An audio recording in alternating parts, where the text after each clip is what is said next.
This is Kick-Ass News. I'm Ben Mathis.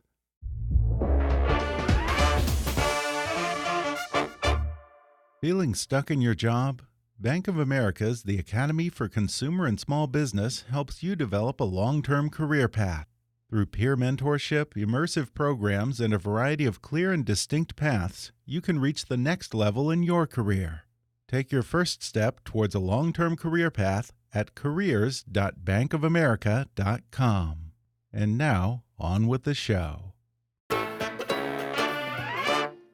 Hi, I'm Ben Mathis. Welcome to Kick-Ass News.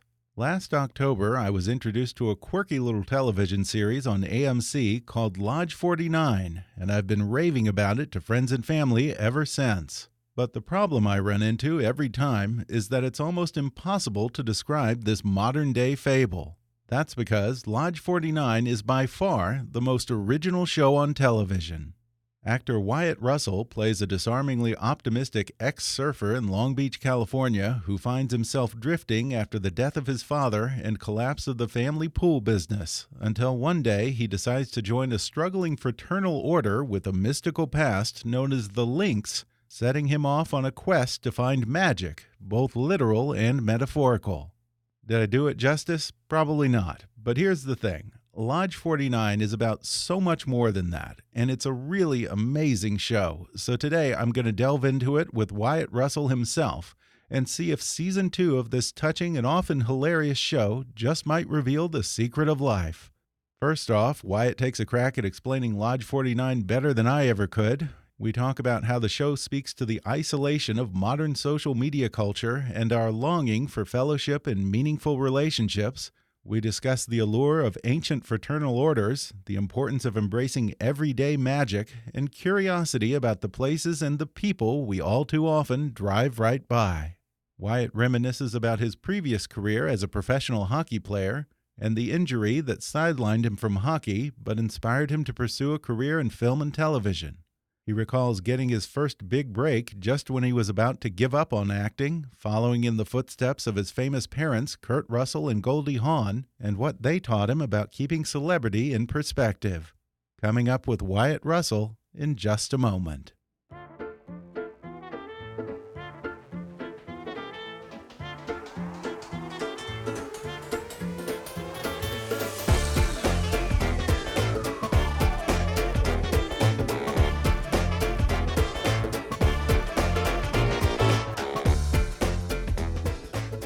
Folks, you know actor Wyatt Russell from his memorable performances in films like J.J. Abrams' historic horror movie Overlord, Richard Linklater's Everybody Wants Some, This Is 40 and 22 Jump Street, as well as one now classic episode of Black Mirror. But he's best known as the lovably lost eternal optimist Dud on AMC's quirky and acclaimed series Lodge 49. Lodge 49 returns for Season 2, August 12th. Wyatt Russell, welcome to the podcast. Thank you for having me.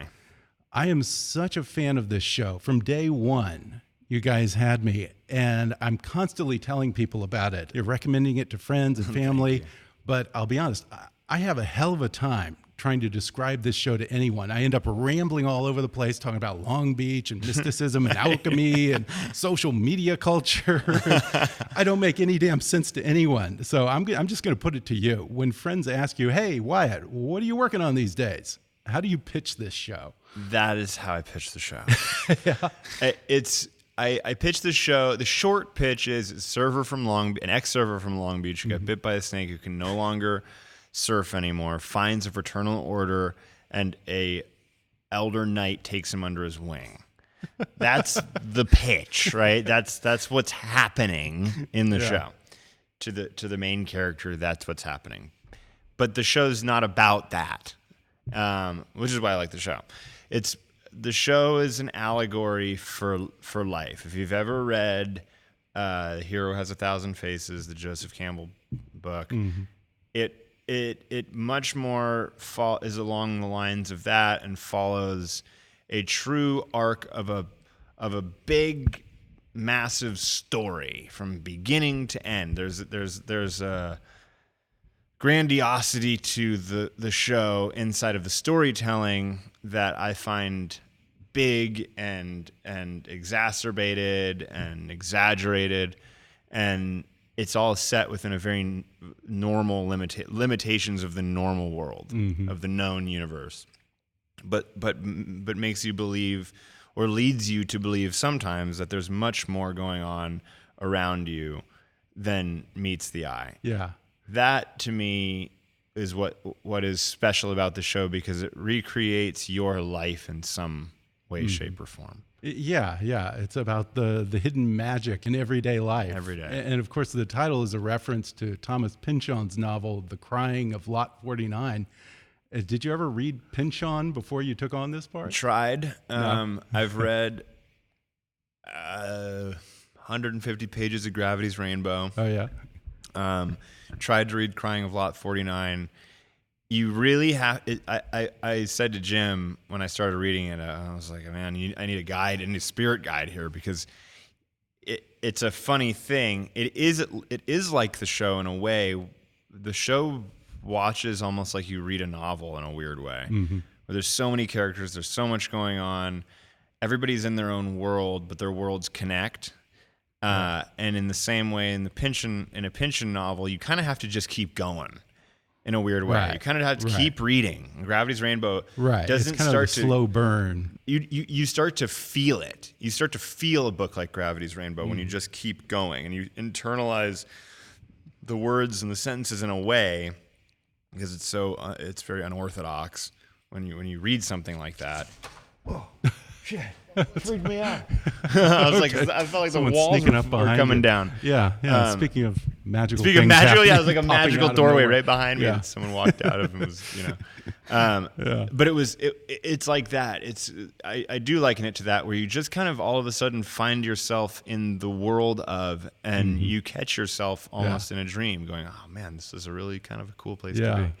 Yeah, and there's just so much that's Pynchon-esque about this show. You have the setting in Southern California, and this blurring of the lines between reality and mysticism, the eccentric characters, the weirdly anachronistic secret society. Right. I mean, what's not to love? And especially today, I feel like Lodge 49 seems to have come at just the perfect moment in our culture, because we're just so siloed in our own little worlds. We're only communicating with people we agree on, and only communicating with them over technology, not face to face. It's so isolating. And in fact, I think not that long ago, I read somewhere where a bunch of psychologists have agreed that the #1 mental health crisis in America isn't like the opioid epidemic, suicide, and all that. It's loneliness. That's at the root of all of these things. And I think there is just this longing for the kind of fellowship that Dud finds in the Lodge. It's a good question, and it's an interesting one that you bring up, that study, where I wonder if the tools that were available to scientists 20, 30, 40 years ago that are available now would find the same thing.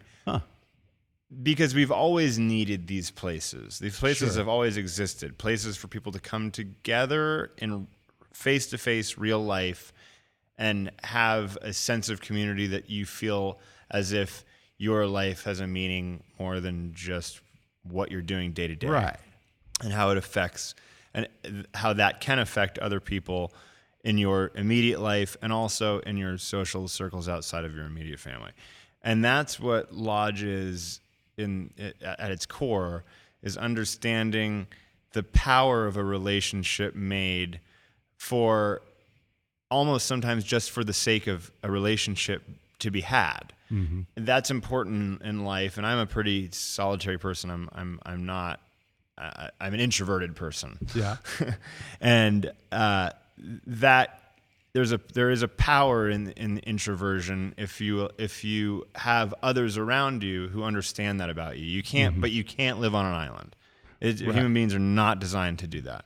Right. And that aspect of our culture now, where you have a phone, it makes you feel connected to others, and it does do a good job of keeping you connected in a way, right? Yeah, in a superficial way. In a superficial way that can lead to a deepening of a relationship later in life, later in the week. If you actually act on making that relationship something that you want to be a tangible one.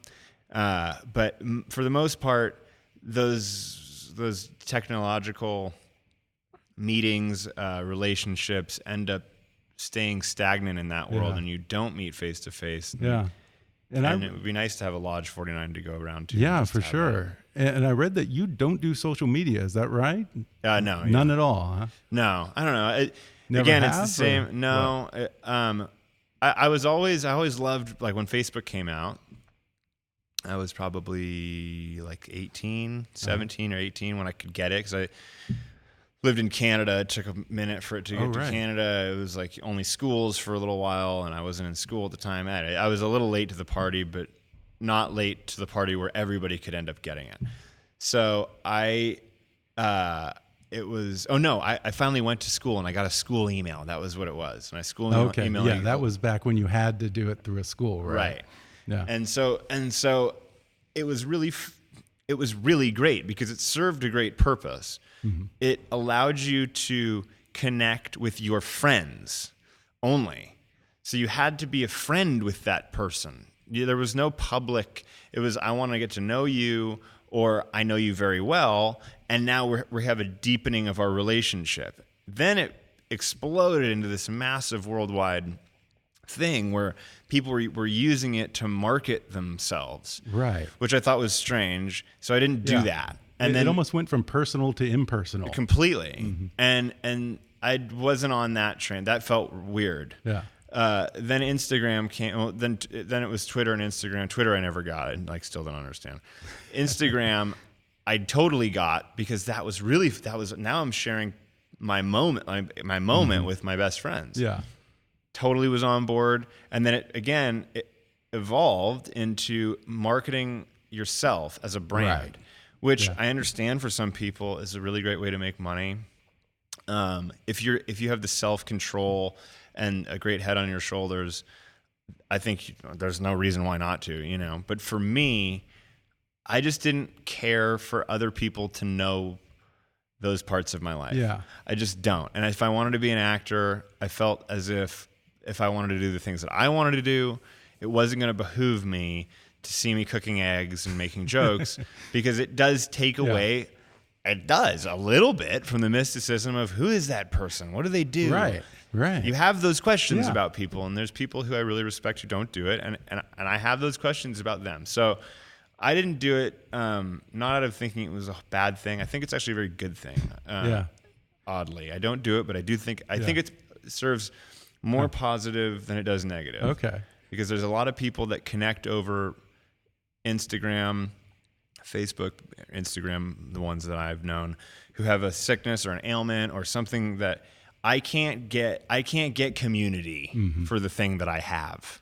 Right. And there's a lot of people with that makes a lot of sense. Disease or whatever the hell it is, mm-hmm. and they can connect with somebody a world away mm-hmm. and make them feel as if they're in it together. Yeah. And there's a support system there. I've seen that work in a way that's very special, which I would never want to go away. But I don't want to be a part of it. Yeah, but it must be weird too for you. I mean, if people don't know, your parents are Kurt Russell and Goldie Hawn, so you probably, I assume, kind of grew up thinking that celebrity was like this byproduct of something else. It's like you do something and celebrity is the thing that comes along with it, or the thing that you put up with because you love this other thing that you're doing so much.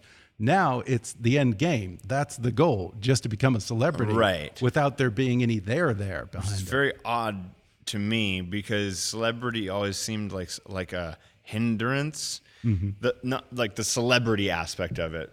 What comes with it is money and access, which of course everybody wants, and I want too. But the idea that you'd want to be famous, or you'd want to have celebrity attached to your name just because. Yeah. I mean, everybody when they get there is going to realize it's a cold, hard rock that you're going to be living under, because it's very lonely. Yeah. If you don't, if you engage with it that way, mm-hmm. If it's really not just a byproduct, and it was something that if the byproduct is the thing that you're going for as your whole meal, you're going to have issues. Yeah. That doesn't end well. Yeah. And this whole show seems to sort of be about, valuing the relationships that are real versus the things that aren't real. And I guess that's one of the things that I enjoy about it, and especially kind of this anachronistic idea of the fraternal order, because it seems like that's something of my father's generation or his father's generation. And, you know, I'm always hearing how like these clubs like the Elks and the Shriners, the Masons are kind of slowly dying off as their old members die off. And it makes me wonder why that is. I mean, do you think that we're just so self-absorbed that we avoid any type of obligation like that? That's a good question. Or is it maybe that, you know, just a lot of people are, I don't know, afraid to admit that they're not 100% emotionally self-sufficient, and they view sort of this innate fellowship with your community as some sort of weakness? I think that it's a byproduct of what we've just been talking about, in that requires time. Yeah. It requires time out of your day. It's an investment. Yeah. That we're so driven to believe that every ounce of time that we spend is an investment in our future. And the investment needs to have an ROI. Yeah. and that ROI usually needs to be seen by either by money and or success in some level towards your working goals. Where also back a few years ago, you could work as a postman, you could work as a roofer. I mean, you still can, and some of the trade industries are actually, you know, they need people. But you could work in those industries and go take time off with the people that you're around and share experiences with them.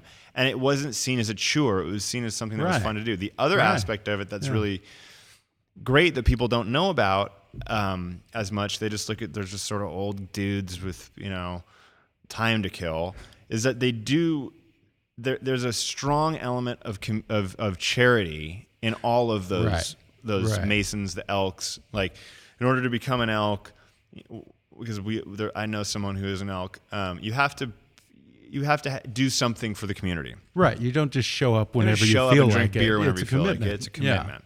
Yeah. And in a world in which every aspect of using your phone, every aspect of email, of work, of your family feels like it's taking your time away, the last thing in the world you're going to say to yourself you want to do is go join some place that you're going to put your phone away and put all the other things away, because it feels like taking a step in the wrong direction if you're not going to enjoy yourself.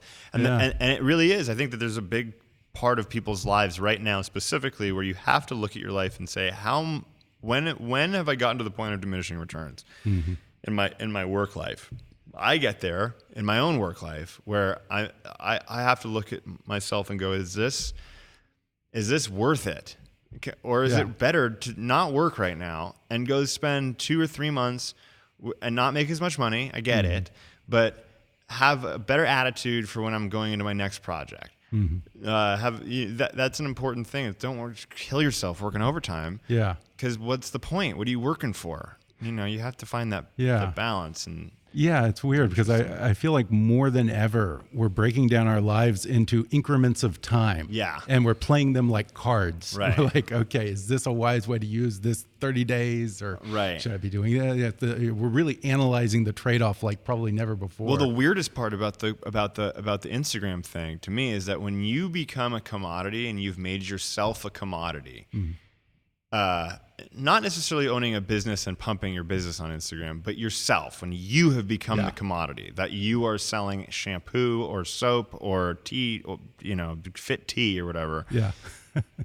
But you're the commodity.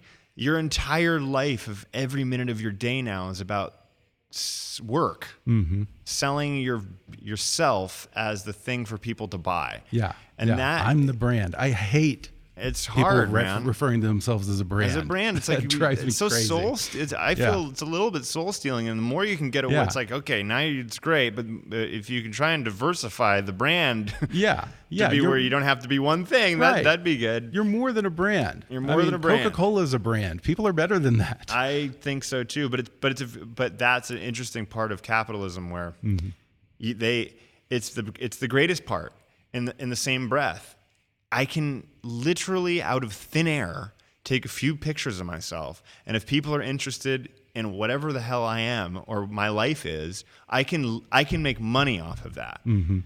And if you're happy doing that and traveling the world, and I see these pictures of people playing with pigs and bikinis and girls wearing thongs and Fiji, if you can do that and be happy and make money, I don't have a problem with it, because as long as you're giving back to the world in some way, right, that's fine with me. But it's when people start to that inevitably ends up turning inwards, and you turn inwards on yourself, and now everything is a mirror, and you can't look past yourself, I would imagine, for until it all comes crumbling down, which is which might be hard not today. to. Who knows? Yeah. But it's it's a very interesting question. Yeah. And I feel like the show kind of addresses our commercial culture and this like kind of disposable society. In fact, even the physical building of the lodge in Lodge 49 seems to be something of a metaphor, because it's one of these relatively nondescript places, slightly derelict buildings that you find in a place like Long Beach. And you could probably easily drive by there 100 times and never even notice it. But the show almost invites viewers to look deeper and discover sort of the magic that seems ordinary at first glance. It's what I find interesting about living in the world, especially living in LA, is you can drive by anything. And if you choose, when I was a kid, I used to you drive by a bus stop, and I would always look at somebody walking down the street, whatever, they'd have a backpack on, a walking stick, and I'd always wonder, where are they going? What are they doing? What's going through their mind, and where are they going to end up when they get to their destination? Yeah. And everybody has that thing inside them that's a unique element that makes you, and nobody else like it. And you will experience things that no one else will experience that feel like magic. Yeah. A feeling inside of you that feels, that was magical. Oh my God, that was so cool. And it's fleeting, and it goes away like that. And to me, Lodge is about a guy who's constantly looking for that moment. Mm-hmm. You're trying to find that moment and make that moment tangible. And doesn't quite understand yet that moment that you're searching for, that you're constantly trying to grab that brass ring or whatever that feeling is, are only things that can happen to you if you open yourself up to the experience. You can't force that feeling. It won't happen if you're constantly on the search for it. But you have to keep yourself open, and you have to be able to walk through those doors when you're asked to, or when they're presented to you, because that's what makes life fun, keeping the possibility for magic. And I love what you said about just watching a guy at a bus stop and wondering, what's his story? Where's he headed? Right. Because it's strange to think that everyone is the most important person in the world to themselves. Like the way that you and I feel about ourselves. Like to me, I'm probably think that my needs and everything are way more important than yours, and vice versa. Right. And like everyone in the world feels that way. Right. And I think that that's part of the genius of your character on this show, is that at first glance, when I first started watching the show, he's like this irrepressible optimist who you kind of see as hapless and naive, but he slowly reveals himself to be this quiet genius, because he has this understanding and acceptance of people being people. And as much as he finds wonder in the world, people don't really surprise him that much. You know, when someone does something shitty, he might be like, oh, come on, man, really? But it doesn't shock him. I mean, deep down, he seems to get human nature, and that people act out of self-interest, and sometimes people turn out to be phonies. He can still empathize with them, and he doesn't let it shake his beliefs in the essential goodness of people. I mean, it makes me wish that there were more people like that today, because no one wants to put themselves in someone else's shoes today. That, to me, hits it on the head entirely.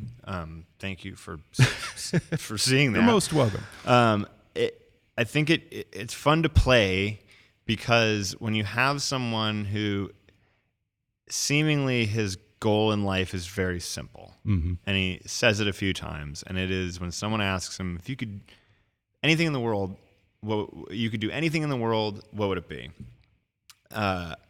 He very simply and very easily says, well, it's easy, I clean pools. That's all he wants to do. Yeah. So when you have when you're content with something simple in life, you just want it to be. I just want to be happy, and that's the truth. I don't want much. I just want to be able to clean a pool. That's it. You've set up a character who's pure in a way, who has pure intentions at least, because what he wants doesn't require anybody else to fail. It doesn't require. It's in him. It's inside of him, and it's pure. So when you see the world through the eyes of that person, sometimes they'll say some things that are totally naive, and then sometimes they'll hit on things that are seemingly so obvious, but because we've convoluted the way we look at things, it's seen as some sort of prophetic, interesting, wow, I didn't think of that kind of way of looking at the world. And playing that's great. Because of course, what you're going to end up doing is when you set that up as the characters want, you're going to have to get to the simple life of cleaning a pool and having a beer on a Sunday by the beach with your friends. That's the end goal. You're going to jump through hoops of fire to get there. Okay. And that's our story, is that to get to that simple moment that you so long for. There's going to be a lot of trials and tribulations on the way to learning how to be in that moment. But the question is, would he still be longing to be a pool man if he were already a pool man? Because the whole story revolves around the fact that his father dies and loses their pool business, and all he wants in some ways is just to go back to the way things were. If he was in that moment before that, would he still want that? Of course. Would that still be the goal? I think that's a great question, and it's the question. And Jim, at the end of this season, Dud expresses that, and it expresses an awareness of what you just said. Now that's I won't say what he said because it's sort of in episode 10, and it is in a way the moment it's his learning moment in the show this year, but it's very, very true, and the show does a good job of keeping it along the lines of reality that way, of understanding. I know you want this, but you wouldn't want this if you hadn't been through the things that you think you didn't want to go through. Right. Which we've all been through. Everybody, no matter what class, no matter what color, no matter what it is, someone has been, when trying to complete their story and get people to see them as they want to be seen, you will go through things, and things will happen to you that you don't want and wish didn't happen. And if you're strong enough, and if you can weather the storm enough, and that comes with varying degrees of difficulty. That is not a one size fits all problem. But if you're able to do that, for the most part, I believe, as Dud is learning, will get to the other side and will have a very clear view of what it was that got you there, and that it was the thing that you thought you didn't want. Yeah, and I want to talk about that because it seems like that's sort of a personal thing for you too, because here you have Dud, who's a surfer dude who can't surf anymore because he has a debilitating snake bite followed by a debilitating shark bite. Right. And, I know that in your case, prior to acting, you were actually a professional hockey player until you got injured, and that ended your career. Do you relate to Dud in the sense that you had to give up something that you loved because of an injury, and I guess probably felt that there was sort of this cosmic unfairness to life for a while? Yeah, I mean, definitely I was raised with the understanding that cosmic unfairness is part of the fairness of life. Yeah. And in my case, it was very apparent from a very young age that nobody cared about my struggle. Nor should they. Why would they? I'm a privileged white kid whose parents are famous people. But they understood that you're going to have struggle, and that your struggle will matter. And that making your struggle matters is actually an important part of your learning process.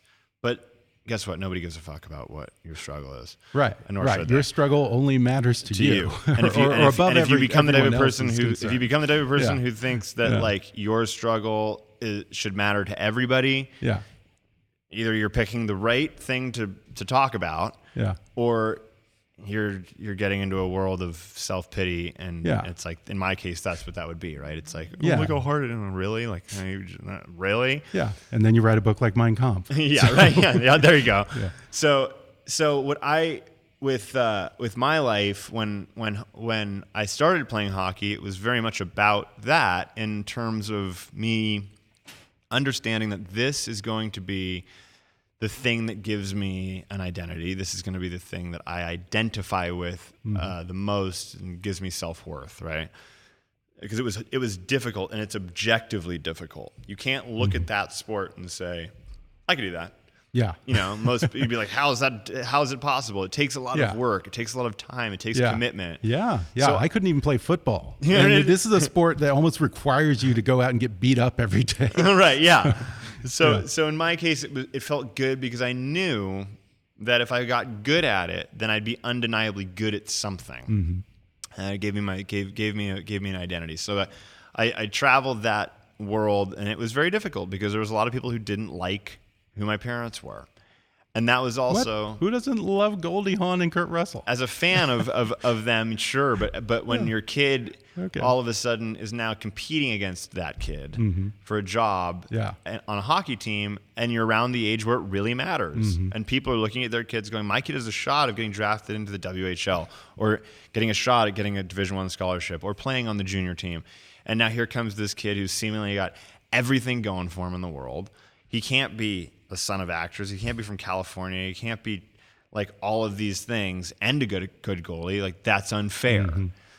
So that was what you're fighting against. And I always understood that was okay for them to feel, but I was going to prove them wrong. And that felt good to prove them wrong because it was easy to, because all I had to do was play well, and numbers don't lie. When it got time for me, I went through a lot of injuries and had a lot of issues with injuries from the time I was about 19 to 22.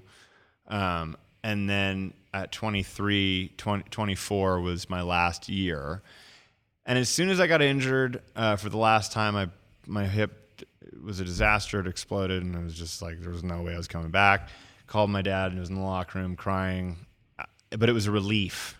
Really? Yeah, because it was like someone told me it's over for you. Yeah. You're done. Yeah. And stop doing this. You don't need to beat your head against a brick wall for the rest of your life to prove to somebody that you're good at this, or that you've earned something in your life. You did it. So take what you will from that experience and move on. But I didn't feel as if something was unfair. I mean, I could say that there were unfair moments, sure. But as a whole, like what you said before, looking back on things, I would never change a single thing to get to where I am now, because I do have an understanding of how people act in certain situations that I recognize. And if I wasn't put in that situation before, I don't think I'd recognize wrongdoing as easily. Pretty good going, you're not in it for the right reasons. Yeah, and I have to imagine that, if you had kids and coaches or whatever that were jealous of you or kind of gunning for you because your parents were celebrities, I have to imagine that it was even more so when you decided to get into acting. Is that part of the reason that you didn't go into acting initially? Well, yeah, part of the reason I didn't go into acting was because I felt like it was like what everybody did, and also everyone said, why don't you just become an actor? Because it's so like it's right there. And it was, I would go because I'm not an actor. I'm a goalie, and I'm good at it. Yeah. It's not a pipe dream. I'm good at this. So it was all about a little bit of rebellion, all about proving people wrong, creating my own identity, blah, blah, blah, blah, blah. When I finally did say, fuck it, I'm just going to do it. I'm just going to try it, see if I can make some money, and see what this life's about and what there is to learn. And what I found out was really great. It was in acting and in the auditioning process specifically, everyone wants you to be good. Like, nobody is there wanting you to be bad. Yeah, that's true. And in hockey or any sport, everybody on the other team, including some of your own teammates, are hoping that you fail. Yeah. And when I got into those rooms, I really felt support, as in we want you to be good. Yeah. We want you to be the guy we're looking for. We want you to come in and show us that you're the guy. Yeah. And so when people talk about competition, there's competition. Who's up for the role? And who's It's like, fuck me, you guys. This is not a competition. There's seriously no winning or losing. I've been a part of winning and losing. When you win a game, you win a game. When you lose a game, you lose a game. Yeah. And there's an opposing force on the other side, literally trying to stop you from winning. There's nothing like that in movies. Everybody is on your side. There's no point system in movies. No, it's all subjective. There's always more roles. It's always more roles. Yeah. There's always people creating more things, and you're going to be right for the things that you're right for, and you're not going to be right for the things that you're not right for. And so that relieved a lot of stress on me for getting roles or trying to win a role or lose a role. And it was like, oh my God, like that is so far from how I think about it. Yeah. I'm so happy for somebody when they get a part. You know, there's been a bunch of things where I haven't gotten and somebody else gets it, and I go, that is they're perfect for it. That's exactly who should play this part.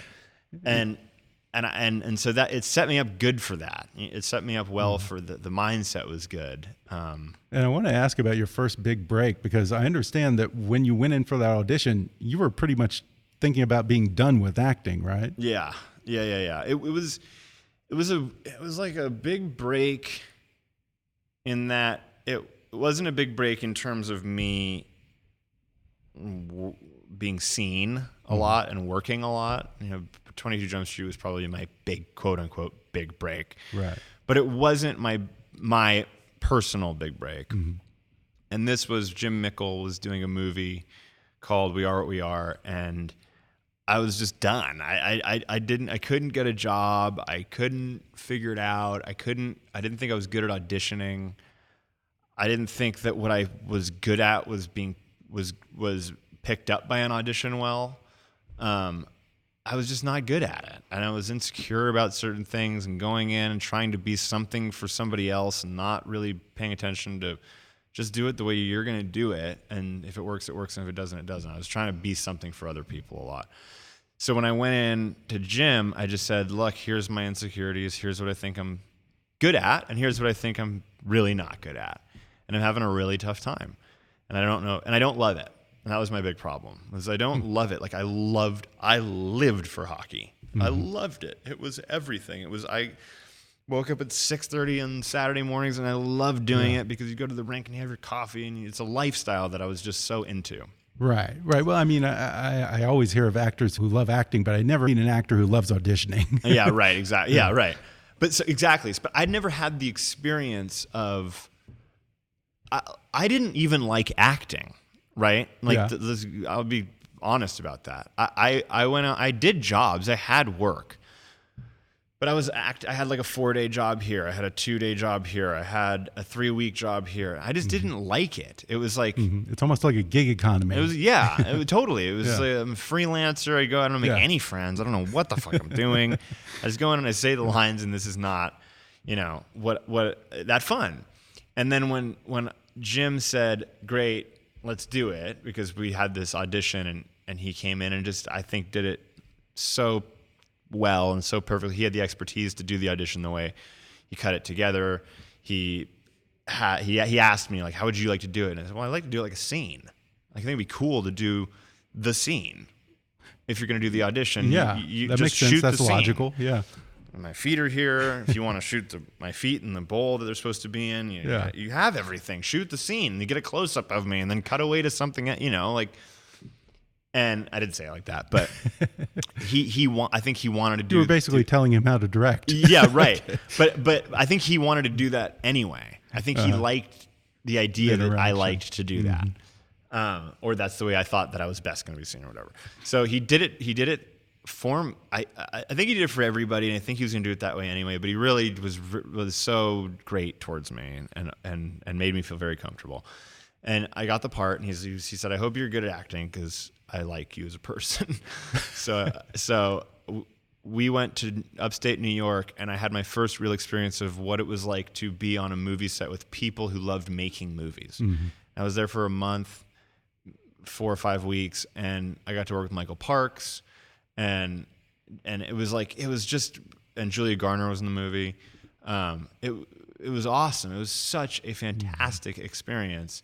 And it got me to understand why you want to do this, why I'd want to work for, I mean, you make no money and you're doing that like some of those small indie movies, but why you'd want to. And he gave me my first real part. And I was a part of a process, and I was a part of people who loved doing it it was just so fantastic. And so it opened my brain to the possibilities of what this job can be. And I want to say that once you left hockey, your first foray into entertainment was actually taking a directing class. Yeah. Do you still write or direct much, or do you still have aspirations to do that? I have, it was a directing class. It's what I wanted to do. Because I loved the idea of telling stories. That to me is exciting. You know, that I go to bed thinking about it. I wake up thinking about it. And as I wanted to move into being in the movies, I didn't want to spend 10 years trying to get something made, because I'd just done that in a way where you're trying to prove to everybody something. And it was like, I want to go make money. I don't want my parents to have to pay for my life. If I run out of hockey money, I don't want to go back to that place while I'm trying to get a movie made. And I thought it'd be a great way to involve yourself on set and involve each day, go to the sound department or go to the grip department or go to the electrical department and just watch how they do stuff and see what their qualms are and their difficulties. And it was a really nice way of getting to know how the whole machine works. And I do have all types of ideas. I'm in the process of developing things as a producer, which is a lot of fun as well. But there are a few ideas I have that I'm on the verge of saying, okay, I would like to do this as a director. I love talking to actors. I love seeing what actors can do. I'm not that I don't care, honestly, as far as what that is for me. It doesn't give me a huge rush. I like being able to serve a director and to give them what they want. And seeing other actors do incredible things, I think it really is cool. I just think it's awesome when somebody can take something and they change it, or they elevate it into something different that you didn't even know was there. And the rehearsal process is so much fun to find out how you're going to shape the story. And I think that it was important and is important continuing for me to be the type of person who looks at a story and tries to make the best story I possibly can. And that is, and to do that well and to do that right is a learning process. And you see what works and you see what doesn't. And eventually you just have to kind of step out and say, hey, fuck it, I'm going to do it.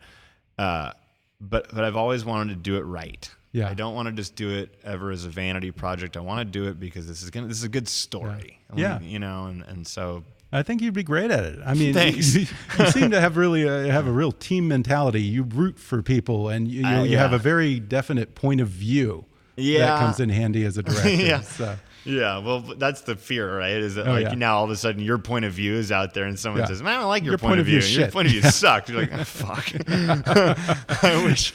I wish it wasn't, but I'm sorry. You know, that's sort of like, that is the hang up. That's the fear of failure. Well, that's what social media is for. So. Yeah. Well, you know, before we go, I want to give you a belated congratulations. I know you got engaged in December. Thank you very much. Yeah. Now, your parents have this amazing 35-year relationship, but they've never actually taken that step of getting married. What made you want to take the plunge and make it official? I don't know. I think it was important to do. I think that when I thought about it, when I really thought about it, because I didn't, that's my example, right? Like they didn't get married. So to me, right, the idea of marriage, young people would be influenced heavily by that. Yeah, marriage being codified by the state is like a little weird to me. The idea that you know, we're gonna make it so fucking impossible for you not to be together. Yeah, you know, it's gonna be this whole litigious process. You're gonna have to spend thousands of dollars. Trust me, you just stay with the person, be miserable. It's fine. That was always there's a turnoff there to me. But when I thought about it, I thought it was important to say in front of all your friends and family that I'm going to try my best to do it with you. Yeah. I think that's important. I think that is important. And I think that's probably something that's been important for a long time. People have been getting married in marriage ceremonies for thousands of years. Yeah. So that part about it, I kind of got over my the government doesn't need to codify my relationship because that's stupid. Of course it's dumb. So I just thought it's important to stand in front of everybody and say, you're the person I'm going to try and do it my best with. And all these people here are witnessing me. Yeah. So telling there's built-in accountability then. I'm accountable. Yeah. And so I think that's important. That's sort of why. Wow. Good for you, man. I hope that you two are very happy. Congratulations. Thank you. Well, season 2 of Lodge 49 premieres August 12th on AMC. Wyatt Russell, thanks so much for talking with me. It's fun. Thank you. Thanks, man. Thanks again to Wyatt Russell for coming on the podcast. Don't miss the season 2 premiere of Lodge 49 on Monday, August 12th at 10/9 Central on AMC. Visit amc.com for more information. Be sure to subscribe to Kick-Ass News on Apple Podcasts if you haven't already. And if you like what you're hearing, then rate and review us while you're there. 5-star reviews are the easiest way for new listeners to find us. Don't forget to like us on Facebook and follow us on Twitter at @KickassNewsPod. And feel free to email me with your thoughts, questions, and suggestions at comments@kickassnews.com. Until next time, I'm Ben Mathis, and thanks for listening to Kick-Ass News.